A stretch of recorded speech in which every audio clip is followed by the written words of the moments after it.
जय विघ्नहर्ता श्री गणेशाय नमः। सभी श्रोतागणों को मेरा नमस्कार। आप सभी का स्वागत है मेरी YouTube channel awesome audio books नीत FM पर। मैं हूं आपका होस्ट और दोस्त नीत, और गणेशोत्सव के इस पावन पर्व पर आपके लिए प्रस्तुत है गणेश ज्ञान भाग 3 अष्ट विनायक भगवान श्री गणेश के 8 अवतारों की कथा। मुद्गल पुराण के अनुसार भगवान गणेश ने मनुष्य के विभिन्न अवगुणों जैसे मत्सर यानी ईर्ष्या, मद यानी घमंड, मोह, लोभ, क्रोध, काम और अज्ञान को नष्ट करने के लिए 8 अवतार लिए थे। इन्हीं 8 अवतारों से जुड़ी कुछ विशेष जानकारी आपके लिए प्रस्तुत है। आशा करता हूँ आपको ये पसंद आएगा। पहला अवतार वक्रतुंड। वक्रतुंड का अवतार राक्षस मत्सरासुर के दमन के लिए हुआ था। मत्सरासुर शिव भक्त था और उसने शिव की उपासना करके वरदान पा लिया था कि उसे किसी से भय नहीं रहेगा।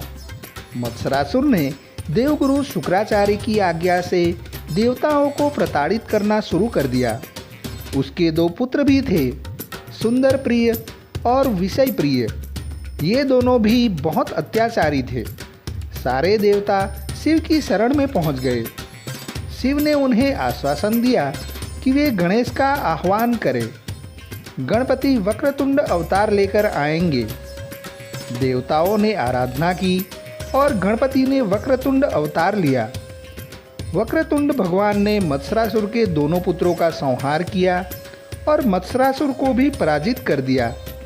वही मत्सरासुर कालांतर में गणपति का भक्त हो गया। दूसरा अवतार एकदंत। महर्षि च्यवन ने अपने तपोबल से मद की रचना की। वह च्यवन का पुत्र कहलाया।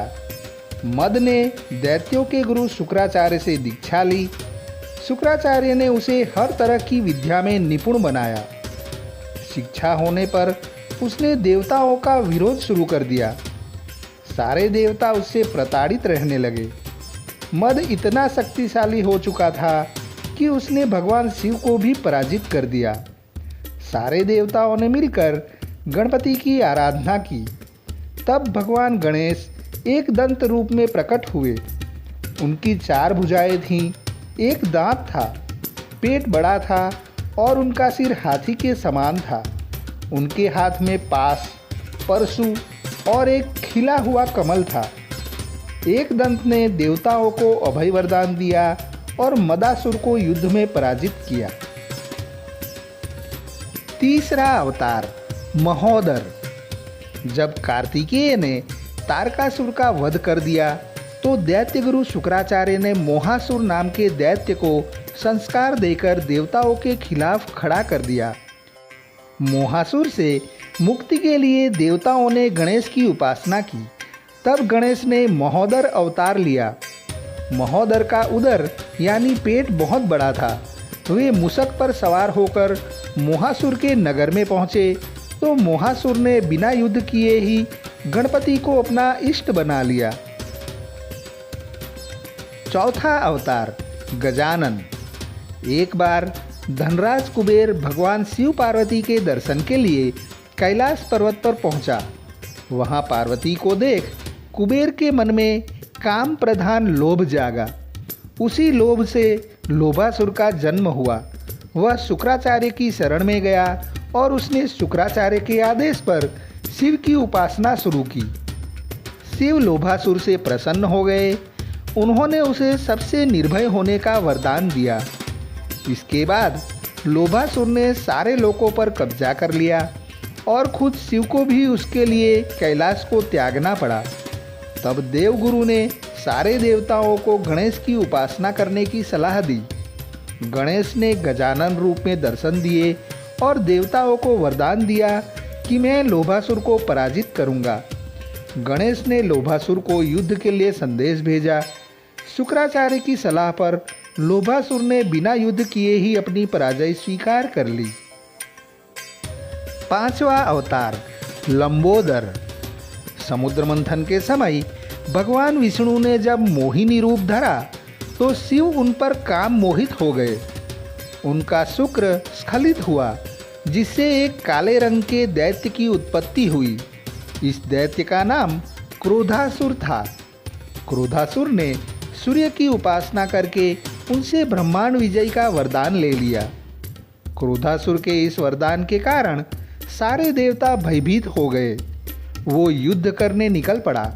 तब गणपति ने लंबोदर रूप धरकर उसे रोक लिया। क्रोधासुर को समझाया और उसे ये आभास दिलाया कि वो संसार में कभी अजेय योद्धा नहीं हो सकता।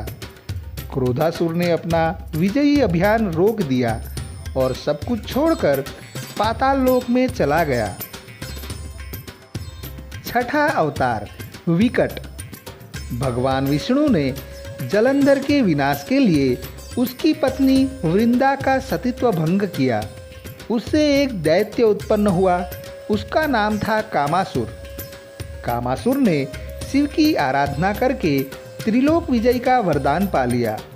इसके बाद उसने अन्य दैत्यों की तरह ही देवताओं पर अत्याचार करने शुरू कर दिए।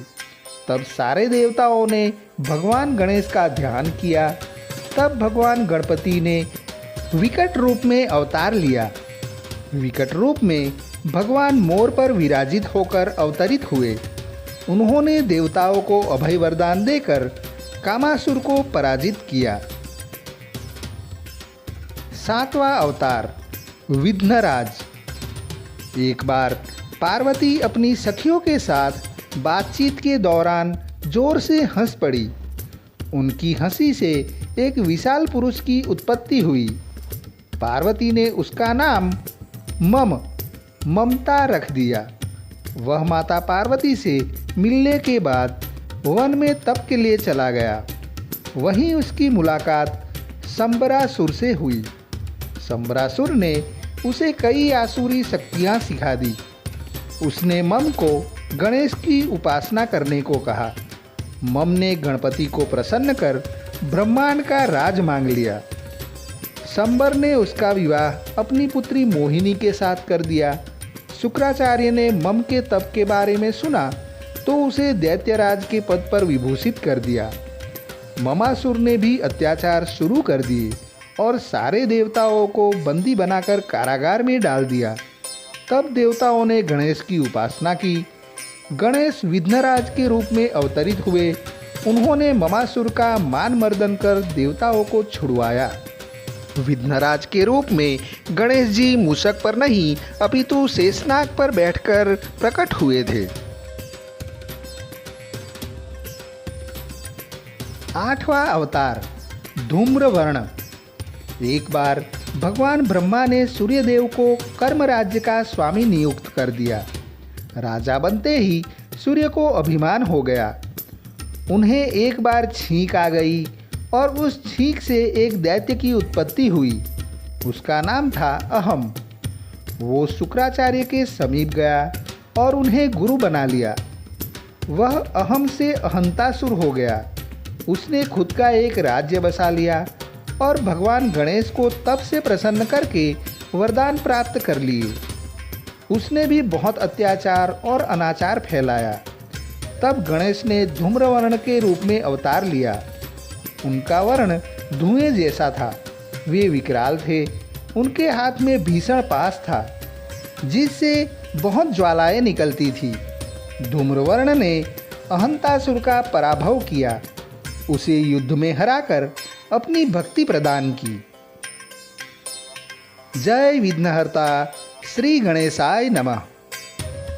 सभी गणेश भक्तों से मेरा विनम्र निवेदन है कि अगर आपको यह वीडियो पसंद आया है, इसमें दी गई जानकारी आपको अच्छी लगी है, तो मेरे इस वीडियो को लाइक करिएगा और अपने मित्र वृंद में व्हाट्सएप या फेसबुक ग्रुप में इस वीडियो को शेयर कीजिएगा। साथ ही साथ आपके सुझाव मुझे कमेंट के स्वरूप में ज़रूर भेज दीजिएगा।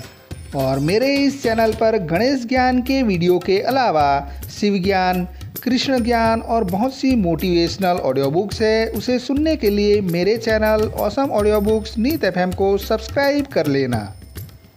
अंत में भगवान गणेश के एक अद्भुत मंत्र के साथ मैं अपनी वाणी को विराम दूंगा।